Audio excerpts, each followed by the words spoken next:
नमस्कार दोस्तों, अनुष्ठान क्लास में आप सभी का बहुत बहुत स्वागत है। आपका 6 से 8 वर्ग के अभ्यर्थियों के लिए चैप्टर वाइज क्विज में बहुत बहुत स्वागत किया जाता है। तो अब हम दूसरे चैप्टर की ओर चलते हैं, जिसका नाम है अम्ल, क्षारक एवं लवण। आइए उसमें क्वेश्चन को हम हल करते हैं और देखते हैं कि हम कितने आंसर को इसमें सही कर सकते हैं।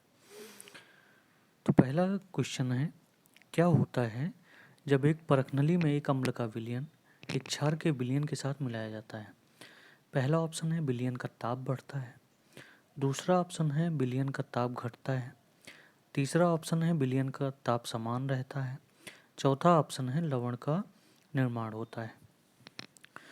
तो अगर ध्यान दें तो जब भी अम्ल क्षार से अपक्रिया करेगी तो क्या बनेगा, तो लवण का निर्माण होता है, साल्ट का निर्माण होता है। यानी आपका ऑप्शन नंबर 4 सही है।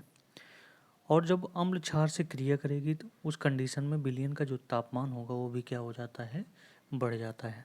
इस प्रकार जो आपका सही जवाब होगा वो होगा ऑप्शन नंबर डी, फर्स्ट और फोर्थ। आगे की ओर चलें, क्वेश्चन नंबर 2। क्वेश्चन नंबर 2 हम देखें कि एक जलीय विलयन लाल लिटमस विलयन को नीला कर देता है। तो निम्नलिखित में से किसके विलयन को आधिक्य में मिलाने पर यह परिवर्तन व्युत्क्रमित हो जाता है, यानी इसका उल्टा हो जाता है। ऑप्शन ए है बेकिंग पाउडर, ऑप्शन बी है चूना, ऑप्शन सी है अमोनियम हाइड्रॉक्साइड विलयन, या ऑप्शन डी है हाइड्रोक्लोरिक अम्ल।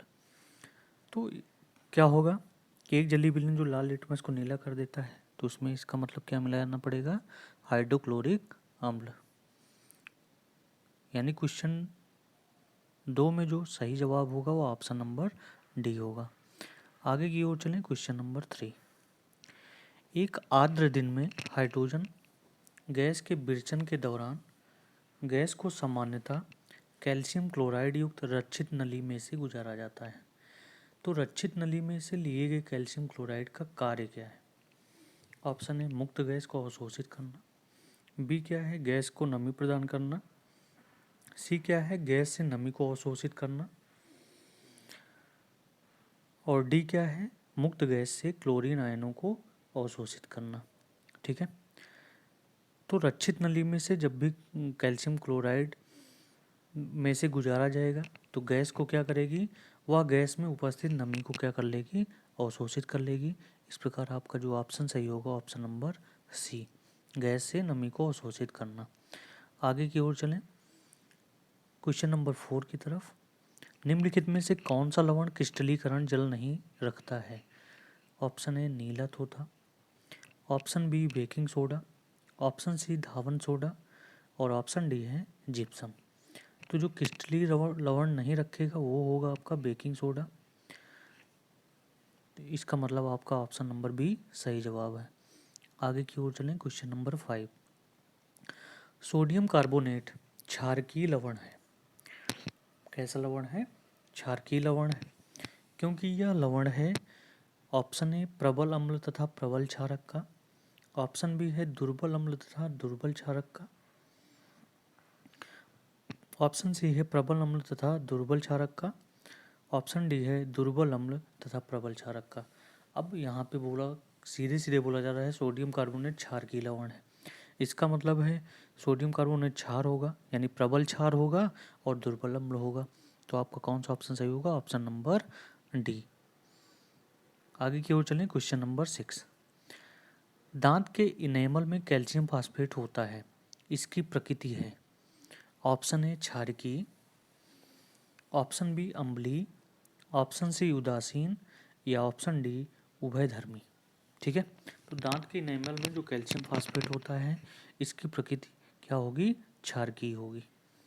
आगे की ओर चलें, क्वेश्चन नंबर 7। मृदा के एक नमूने को जल में मिश्रित किया गया तथा इसे स्थिर छोड़ दिया गया। स्वच्छ अधिप्लवी विलयन पीएच पत्र को पीला नारंगी कर देता है। पीएच पत्र को कैसा कर देता है, पीला नारंगी कर देता है। तो निम्नलिखित में से कौन सा पीएच पत्र के रंग को हरा नीला कर देगा। ऑप्शन ए नींबू रस, ऑप्शन बी सिरका, ऑप्शन सी साधारण लवण या ऑप्शन डी एक प्रति अम्ल। तो सातवें का जो सही जवाब होगा वो होगा कि अगर इसमें हम क्या मिला दें, अम्ल, एक प्रति अम्ल मिला दें तो पीएच जो पत्र होगा कैसा होगा, पीला नारंगी रंग का होगा। तो सातवें में जो ऑप्शन सही होगा ऑप्शन नंबर डी सही जवाब होगा। आगे की ओर चलें। क्वेश्चन नंबर 8, निम्नलिखित में से कौन अम्लीय सामर्थ्य का बढ़ता हुआ सही क्रम देता है। बढ़ता हुआ क्रम, ऑप्शन ए है कि जल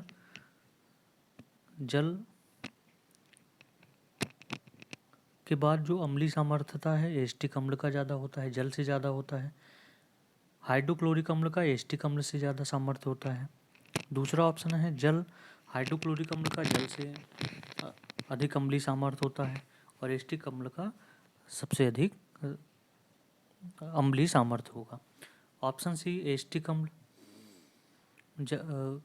अम्ल जल से कम अम्लीय सामर्थ्य और जल हाइड्रोक्लोरिक अम्ल से कम अम्लीय सामर्थ्य रखता है। ऑप्शन डी हाइड्रोक्लोरिक अम्ल जल से कम अम्लीय सामर्थ्य रखता है या एस्टिक अम्ल जल से अधिक सामर्थ्य रखता है। तो इसमें आपका जो ऑप्शन सही होगा, ऑप्शन सही होगा पहला, जल एस्टिक अम्ल हाइड्रोक्लोरिक अम्ल। ठीक है, यानी सबसे कम जल में होगा, जल से अधिक एस्टिक अम्ल में होगा और एस्टिक अम्ल से भी अधिक क्या होगा, हाइड्रोक्लोरिक अम्ल में अम्लीय सामर्थ्यता होगी।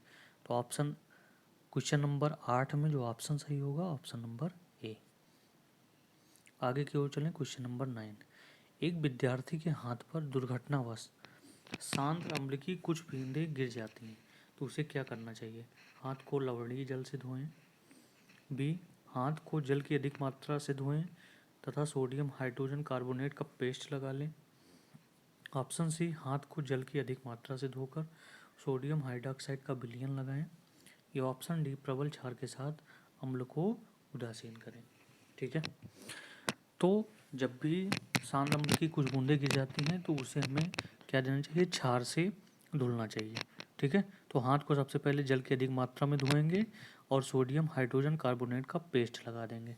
यानी आपका 9th में जो सही जवाब होगा ऑप्शन नंबर बी आपका सही जवाब होगा। आगे की ओर चलें। Question number 10, sodium hydrogen carbonate को जब एस्टिक अम्ल से मिलाते हैं तो एक गैस निकलती है। अब मुक्त गैस के संदर्भ में कौन से कथन सत्य हैं। यह चूने के पानी को दूधिया कर देता है। दूसरा ऑप्शन, यह जलती हुई तीली को बुझा देता है। तीसरा ऑप्शन, यह सोडियम हाइड्रोक्साइड के विलयन में घुल जाता है। चौथा ऑप्शन, इसमें अरुचिकर गंध होती है। तो जब भी सोडियम हाइड्रोजन कार्बोनेट को एस्टिक अम्ल में मिलाएंगे तो सबसे पहले यह चूने के पानी को क्या कर देगा, दूधिया कर देगा, जलती हुई तीली को बुझा देगा और सोडियम हाइड्रोक्साइड के विलयन में क्या हो जाएगा, घुल जाएगा। तो आप देख रहे हैं इसमें पहला, दूसरा और तीसरा तीनों ऑप्शन सही हैं, इसलिए आपका जो सही जवाब होगा ऑप्शन नंबर बी इसका सही जवाब होगा। आगे की ओर चलें। क्वेश्चन नंबर 11, सामान्य लवण रसोई में उपयोग किए जाने के अतिरिक्त किसके निर्माण में कच्चे माल के रूप में उपयोग में आता है। पहला है धावन सोडा, दूसरा है बिरंजक चूर्ण, तीसरा है बेकिंग सोडा, चौथा है बुझा चूना। ठीक है, तो जो लवण रसोई में यूज करते हैं, ठीक है, वो क्या होगा, बेकिंग सोडा होगा और बेकिंग सोडे से ही हम क्या निर्माण करते हैं, धावन सोडे का निर्माण करते हैं। तो 11 में कौन सा ऑप्शन सही होगा, ऑप्शन नंबर सी सही जवाब होगा। आगे की ओर चलें। क्वेश्चन नंबर 12, बेकिंग पाउडर का एक अवयव सोडियम हाइड्रोजन कार्बोनेट है, इसका अन्य अवयव है हाइड्रोक्लोरिक अम्ल, टार्टरिक अम्ल, एस्टिक अम्ल या सल्फ्यूरिक अम्ल। बेकिंग पाउडर का अवयव कौन सा है, सोडियम हाइड्रोजन कार्बोनेट। ठीक है, तो इसमें जो सही जवाब होगा वो कौन सा होगा, टार्टरिक अम्ल, ऑप्शन नंबर बी। आगे की ओर चलें। क्वेश्चन नंबर 13, दंत क्षय रोकने के लिए हमें नियमित रूप से दांतों को ब्रश करने की सलाह दी जाती है। समानता काम में लिए जाने वाले टूथपेस्ट की प्रकृति होती है। ऑप्शन ए अम्लीय, ऑप्शन बी उदासीन, ऑप्शन सी क्षारकीय या ऑप्शन डी संक्षारक। तो जो आप टूथपेस्ट करते हैं वो कैसा होता है, हमेशा क्षार होता है, क्षार की प्रकृति का होता है। क्वेश्चन नंबर 14, एक अम्ल तथा एक क्षारक के जलीय विलयन के लिए कौन से कथन सत्य हैं? पहला, पीएच जितनी उच्च होगी अम्ल उतना ही प्रबल होगा। दूसरा, पीएच जितनी उच्च होगी अम्ल उतना ही दुर्बल होगा। तीसरा, पीएच जितनी कम होगी क्षारक उतना ही प्रबल होगा। और चौथा है, पीएच जितनी कम होगी क्षारक उतना ही दुर्बल होगा। ठीक है, तो इसमें अगर सही ऑप्शन देखें तो पीएच जितनी उच्च होगी अम्ल उतना ही क्या होगा, दुर्बल होगा। और पीएच जितनी कम होगी क्षारक उतना ही क्या होगा, दुर्बल होगा। तो आपका कौन कौन सा ऑप्शन सही हो रहा है? ऑप्शन नंबर दूसरा और ऑप्शन नंबर चौथा। तो अगर आप सही जवाब ढूंढेंगे तो ऑप्शन नंबर क्या बनेगा? डी। ऑप्शन नंबर कौन सा बनेगा? डी बनेगा। आगे की ओर चलें, क्वेश्चन नंबर 15, पाचन के दौरान उत्पन्न जठर रस की पीएच होती है 7 से कम, 7 से अधिक, 7 के बराबर या 0 के बराबर। ठीक है, तो पाचन के दौरान उत्पन्न जठर रस की पीएच जो होगी 7 से क्या होगी, कम होगी। तो ऑप्शन नंबर फर्स्ट आपका सही जवाब होगा। आगे की ओर चलें, क्वेश्चन नंबर 16, जब अम्ल की कुछ मात्रा को जल में मिलाया जाता है तो निम्नलिखित में से कौन सी परिघटनाएं होती हैं? पहला, आयनीकरण। दूसरा, उदासीनीकरण। तीसरा, तनुता। चौथा, लवण निर्माण होगा। तो 16 में जो सही जवाब है वो क्या होगा कि जब भी हम अम्ल को जल में मिलाएंगे तो जल का क्या होगा, आयनीकरण होगा और साथ में इसमें तनुता होगी। तो आपका कौन सा ऑप्शन सही होगा? पहला और तीसरा। तो ऑप्शन नंबर कौन सा सही हुआ है? Option number B. आगे की ओर चलें, क्वेश्चन नंबर 17, दृष्टि दोष युक्त विद्यार्थी के लिए निम्नलिखित में से किसको अम्ल क्षारक सूचक के रूप में प्रयुक्त कर सकते हैं? पहला, लिटमस। दूसरा, हल्दी। तीसरा, वैनिला सत एसेंस। और चौथा है पिटूनिया की पंखुड़ियाँ। अगर किसी बालक को दृष्टि दोष है तो वह गंध से अम्ल और क्षार की पहचान कर सकता है। तो इसलिए आपका जो सही जवाब होगा वो कैसा होगा? वैनिला सत या एसेंस। आगे की ओर चलें, क्वेश्चन नंबर 18, निम्नलिखित में से कौन सा पदार्थ तनु अम्ल के साथ उपचार पर कार्बन डाइऑक्साइड नहीं देगा? Option 1, marble. ऑप्शन 2, चूना पत्थर या limestone. Option C, baking soda. Option D, चूना। ठीक है, तो यहाँ पे पूछ रहा है कि अम्ल के साथ क्रिया करने पर कार्बन डाइऑक्साइड नहीं बनाता है। तो इसमें जो सही जवाब होगा वो कौन सा होगा? चूना होगा। आगे की ओर चलें, क्वेश्चन नंबर 19, निम्नलिखित में से कौन सा अम्लीय प्रकृति का है? ऑप्शन ए, नींबू का रस। ऑप्शन बी, मानव रक्त। ऑप्शन सी, चूने का पानी। ऑप्शन डी, प्रतिअम्ल। तो अम्लीय प्रकृति का कौन सा होगा? जो पदार्थ क्या होंगे? खट्टे होंगे। तो ऑप्शन ए इसका सही जवाब है। आगे की ओर देखें, क्वेश्चन नंबर 20, विद्युत अपघट्ट के द्वारा विद्युत चालकता के प्रदर्शन के प्रयास के लिए निम्नलिखित उपकरण लगाया गया है। आप उपकरण देख रहे हैं, निम्नलिखित में से कौन सा कथन सत्य है? बल्ब नहीं चमकेगा क्योंकि विद्युत अपघट्ट अम्ल नहीं है। दूसरा, बल्ब चमकेगा क्योंकि NaOH का प्रबल क्षार तथा चालन के लिए आयन उपलब्ध कराएगा। तीसरा, बल्ब नहीं चमकेगा क्योंकि परिपथ क्या होगा? अपूर्ण है। और चौथा, बल्ब नहीं चमकेगा क्योंकि यह विद्युत अपघट्ट के विलयन के प्रकार पर निर्भर करता है। ठीक है, तो विद्युत अपघट्ट में जब बल्ब लगाएंगे तो बल्ब क्या होगा? बल्ब क्या करेगा? चमकेगा क्योंकि NaOH एक प्रबल क्षार है तथा चालन के लिए आयन उपलब्ध कराता है। इसलिए आपका जो सही जवाब होगा कौन सा होगा? ऑप्शन नंबर सी, केवल सेकंड। आगे की ओर चलें, क्वेश्चन नंबर 21, गोल्ड को घोलने के लिए निम्नलिखित में से किसका उपयोग किया जाता है? हाइड्रोक्लोरिक अम्ल, सल्फ्यूरिक अम्ल, नाइट्रिक अम्ल या एक्वा रेजिया। ठीक है, तो गोल्ड को घोलने के लिए जो प्रयोग करेंगे वह होगा एक्वा रेजिया का। तो 21 में जो ऑप्शन सही होगा ऑप्शन नंबर डी। आगे की ओर चलें, क्वेश्चन नंबर 22, निम्नलिखित में से कौन सा एक खनिज अम्ल नहीं है? खनिज अम्ल नहीं है। पहला हाइड्रोक्लोरिक अम्ल, दूसरा सिट्रिक अम्ल, तीसरा सल्फ्यूरिक अम्ल और डी है नाइट्रिक अम्ल। तो 22 में जो सही जवाब होगा वो सिट्रिक अम्ल होगा। बाकी हाइड्रोक्लोरिक अम्ल, सल्फ्यूरिक अम्ल और नाइट्रिक अम्ल से खनिज अम्ल, इन्हें खनिज अम्ल कहा जाता है। आगे की ओर चलें। क्वेश्चन नंबर 23, निम्नलिखित में से कौन सा एक क्षारक नहीं है? NaOH, KOH, NH4OH, C2H5OH।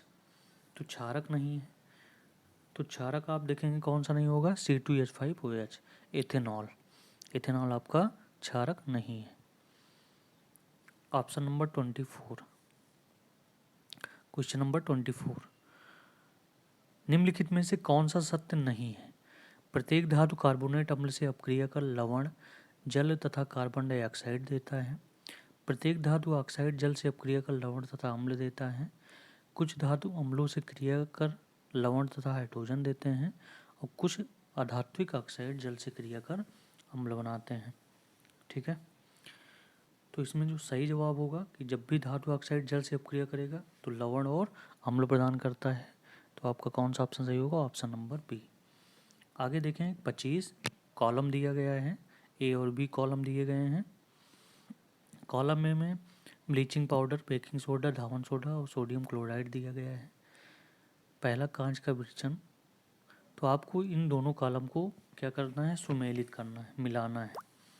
ठीक है, तो अगर हम मिलाएं तो ब्लीचिंग पाउडर से क्या निर्माण होता है? विरंजक। ठीक है, बेकिंग सोडा से क्या निर्माण? बेकिंग सोडा प्रतिअम्ल का काम करता है। ठीक है, और धावन सोडा से क्या होगा? कांच के विरचन किया जाता है और सोडियम क्लोराइड H2 तथा Cl2 का उत्पादन करता है। ठीक है, तो इस प्रकार आपका सही जवाब जो होगा ऑप्शन नंबर सी सही जवाब होगा। आगे चलें, क्वेश्चन नंबर 26, समान सांद्रता वाले हाइड्रोक्लोरिक अम्ल तथा सोडियम हाइड्रोक्साइड विलयनों के समान आयतनों को मिश्रित किया गया तथा परिणामी विलयन की पीएच को एक पीएच पेपर द्वारा जांचा गया। कौन सा रंग प्राप्त होगा? दिए गए रंग मार्गदर्शक का आप उपयोग कर सकते हैं। अब इसमें एक पीएच दिया गया है और उसका कलर दिया गया है। पीएच का रेंज 0 से लेकर 14 तक दिया गया है। पहला ऑप्शन है लाल, दूसरा ऑप्शन है पीला, तीसरा ऑप्शन है पीला हरा और चौथा ऑप्शन है नीला। तो आपका जो सही जवाब होगा वो कैसा होगा? पीला हरा। आगे की ओर देखें, क्वेश्चन नंबर 27, जब HCl को जल से गुजारते हैं तो निम्नलिखित में से कौन सा कथन सत्य है? यह विलयन में आयनित नहीं होता है क्योंकि यह एक सहसंयोजक यौगिक है। दूसरा, यह विलयन में आयनित होता है। यह विलयन में हाइड्रोजन तथा हाइड्रोक्सिल दोनों आयन देते हैं। यह जल के अणु से संयोग के कारण विलयन में हाइड्रोनियम आयन प्रदान करते हैं। ठीक है, तो इसमें जो सही जवाब होगा वो होगा कि यह विलयन में आयनित होता है। यानी HCl को अगर जल में गुजारेंगे तो विलयन कैसा हो जाएगा? आयनित हो जाएगा और जल के अणु से संयोग कर विलयन में हाइड्रोनियम आयन बनाता है। इसका सूत्र है H3O पॉजिटिव। तो आपका जो सही जवाब होगा ऑप्शन नंबर सी, सेकंड और फोर्थ होगा, यानी ऑप्शन सी सही जवाब होगा। आगे की ओर चलें, क्वेश्चन नंबर 28, अम्लों के लिए निम्नलिखित में से कौन सा कथन सत्य है? अम्ल कड़वे लाल लिटमस को नीला कर देते हैं। अम्ल खट्टे होते हैं, लाल लिटमस को नीला करते हैं। ऑप्शन सी, खट्टे होते हैं, नीले लिटमस को लाल कर देते हैं। डी, कड़वे होते हैं, नीले लिटमस को लाल कर देते हैं। 28 में जो सही जवाब होगा खट्टे होंगे और नीले लिटमस को क्या करेगा? लाल करेगा। तो आपका ऑप्शन नंबर सी सही जवाब होगा। आगे की ओर चलें, क्वेश्चन नंबर 29, हाइड्रोक्लोरिक अम्ल के तनुजली विलयन में निम्नलिखित में से कौन सा उपस्थित होगा? तो आप इसमें ध्यान से देखेंगे कि जब भी हाइड्रोक्लोरिक अम्ल जल से अपक्रिया करता है तो हाइड्रोनियम आयन बनाता है। ठीक है, और साथ में क्लोरीन को रिलीज करेगा। तो आपका ऑप्शन नंबर कौन सा सही होगा? ए सही जवाब होगा। आगे की ओर चलें, क्वेश्चन नंबर 30, क्लोर क्षारक प्रक्रम में अपक्रिया के सही प्रदर्शन को चुनिए। क्लोर, तो क्लोर क्षारक में अगर यूज करेंगे तो क्लोर जिसमें क्लोरीन उपस्थित हो, जैसे हो गया सोडियम क्लोराइड, और ये एक्वस में होगा, मीडियम में होगा, जलीय विलयन होगा, में क्या करते हैं? पानी में मिलाते हैं 2H2O में, तो क्या बनेगा? हाइड्रोक्साइड बनाएगा, क्लोरीन निकालेगा और गैस को निकालेगा। तो आपका जो सही जवाब होगा ऑप्शन नंबर डी आपका सही जवाब होगा। ठीक है, तो इस प्रकार आपने 30 क्वेश्चन के सेट को देखा और ये क्वेश्चन बहुत ही इम्पॉर्टेंट है आपके एग्ज़ाम में, इनके आने की संभावना बहुत ज़्यादा प्रबल है। तो कृपया ध्यान से इन चीज़ों को पढ़िए और नेक्स्ट क्लास में नेक्स्ट टॉपिक पर हम फिर से चर्चा करेंगे। तब तक के लिए इस एपिसोड को यहीं पर ख़त्म किया जाता है।